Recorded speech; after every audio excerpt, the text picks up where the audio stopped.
Hey there folks, how you doing today? Hope all is going well for you. Forgive me if I'm not looking at you. I'm in the middle of something here. For those of you that have not followed this portion of the content, this particular rifle that we have right here is the Alaskan 243 that I inherited from my dad. We put out, I think this is the fourth episode, although when I redid the first one I kind of combined the first and second one, so there's two other videos. I'll put the link right up there.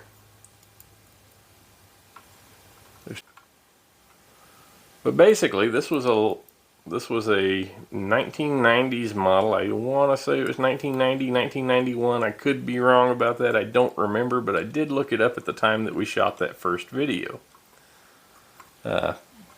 Winchester Model 70 Sporter, 243, very common, nothing spectacular or out of the ordinary. Except for that my father purchased this one while on an assignment in Kivalina, Alaska. He purchased it from a local that had used it as an oar for his canoe for a few years, or at least that was what it appeared he had used it for. It was in very bad shape, and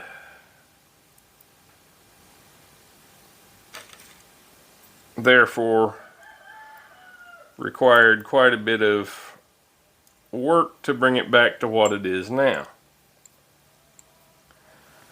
I will tell you that if this rifle had not had any significance to me, in that it had an interesting story and that my father had provided it to me, I would have been much better off in the long run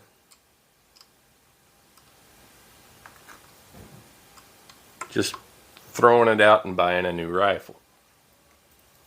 I chose not to do that because, for one, I do like old guns. I like a challenge, but it also has something of a value of sentiment.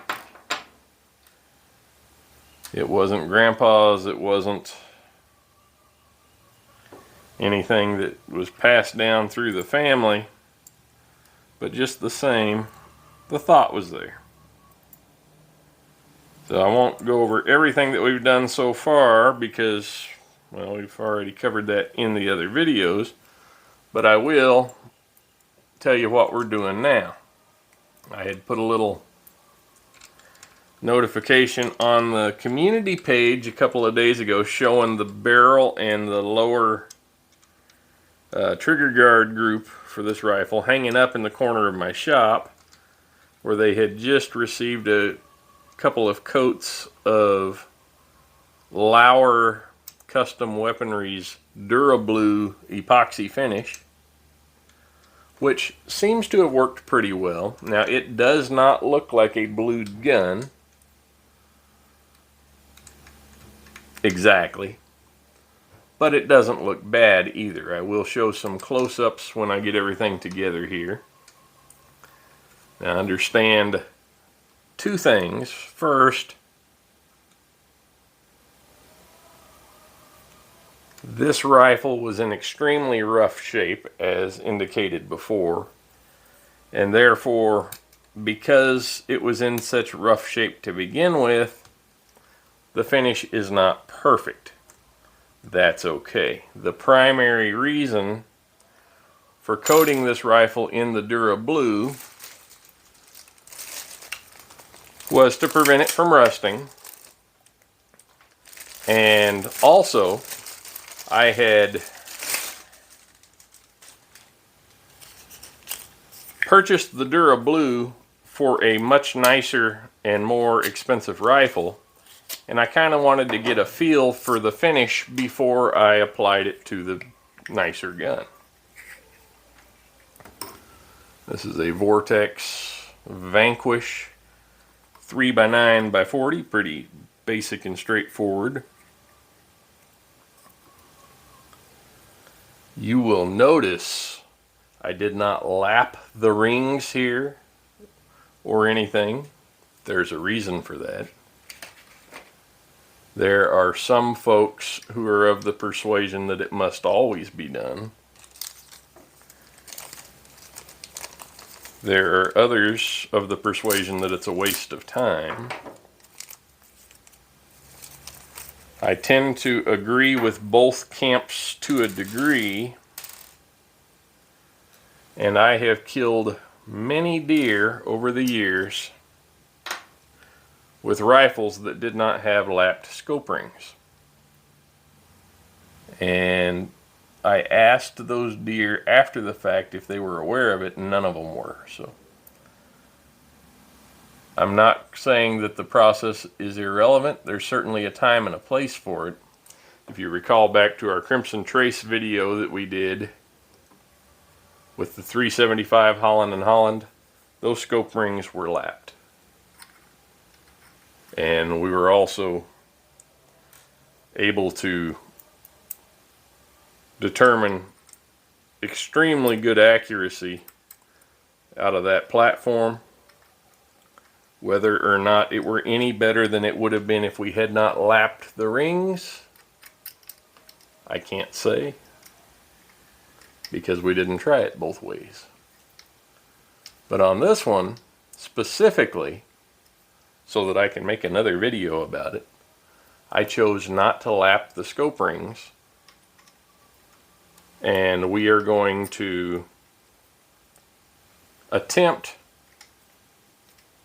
to obtain minute of angle accuracy out of this rifle without lapped scope rings. And if we can, or at least get close to it, then at the very least it will make for some interesting conversation here on the channel. I had put on the notifications for the channel a couple of days ago that I was going to have some fans only content coming out the other day. I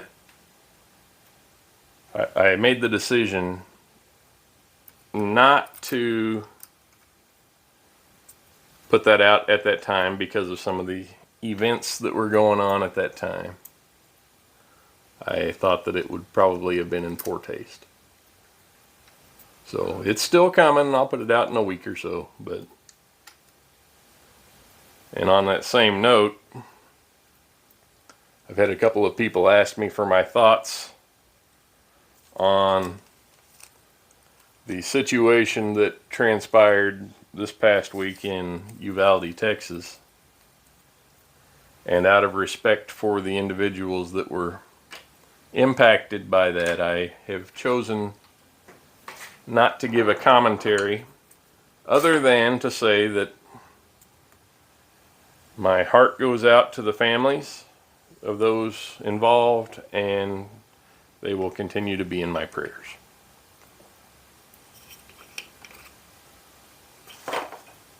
So there's that. Now there are all kinds of highly scientific ways to mount a rifle scope. This is not one of them. But again, this manner has served me well over the years.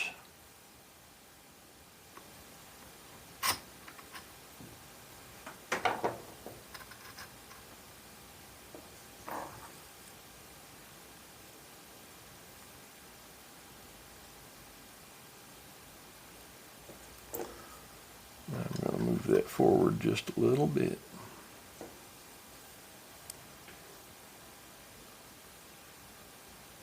That looks about right.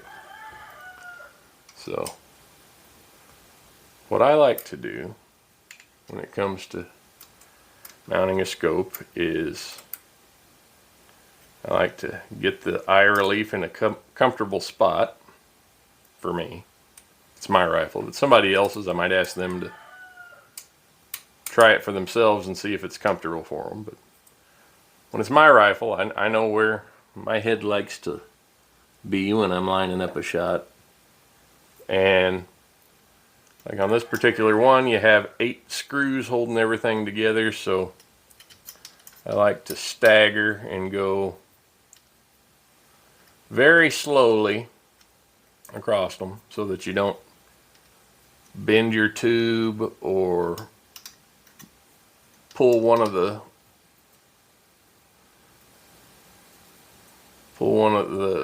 side or the other up out of the bases. And sometimes you have to work back and forth on it a little bit. And also, when you're tightening your scope rings, quite often when the tension starts to go onto the rings, it'll pull the crosshairs off one way or the other. So sometimes you have to make slight adjustments because of that. On this particular one,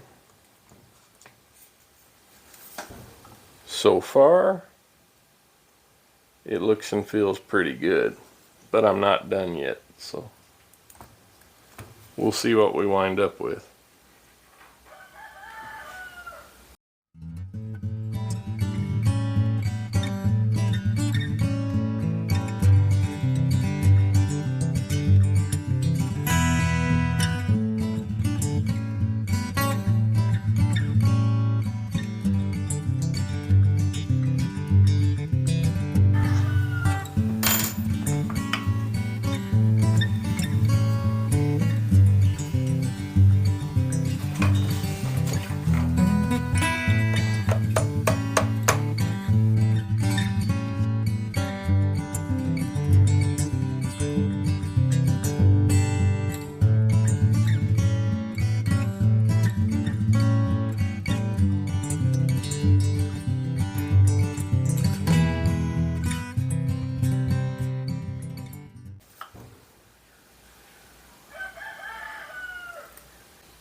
Well, it looks pretty good to me. I think we're going to leave it right there where it is. Call it good. Now, for those of you that haven't done this before or aren't real familiar with it, you don't have to be 100% square with your crosshair alignment. I mean, it doesn't have to be 12, 6, 9, and 3, 12, 3, 9, and 6, however you want to look at that. But it certainly helps if it is. And for those of us with obsessive compulsive disorder like myself, I can't leave it well enough alone if it's not.